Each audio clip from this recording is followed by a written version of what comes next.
মাঠ সমস্যায় লাল হলুদ কোচ প্রস্তুতি ম্যাচ যুব ভারতীতে খেলতে চাইছেন মর্গ্যান, কিন্তু মাঠ বুক রয়েছে মোহামেডান ও সাদায়নের। সোমবার ক্লাবের মাঠেই দল খেলবে পুলিশ এসির সঙ্গে। গোলরক্ষক কোচ এসে গেলেও অভিজিৎ মণ্ডলের সুস্থ হতে এখনো এক সপ্তাহ লাগবে। তবে কলকাতা লিগের প্রথম ম্যাচে নেই পেন ও পাড়া, অস্বস্তিতে লাল হলুদ শিবির। এদিকে একদিনের প্রস্তুতি ম্যাচের পারফরমেন্সের ওপর নির্ভর করে খেলোয়াড়দের নম্বরও দিলেন সাহেব coach.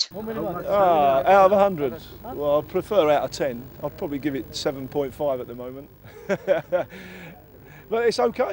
You know, the players are working hard.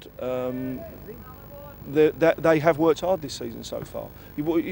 It's a bit different than maybe years gone by. You know, the players don't really actually get a lot of rest these days. You know, six weeks off is not 6-7 weeks off is not a long time.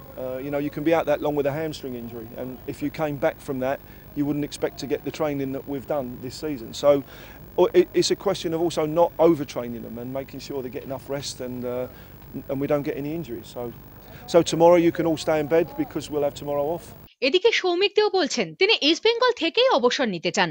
Most অফলি ওটাই চিন্তাধারণা আছে আমার কাছে এখনো, ওটাই ইস্টবেঙ্গল হয়ে আমি শেষ করতে চাই।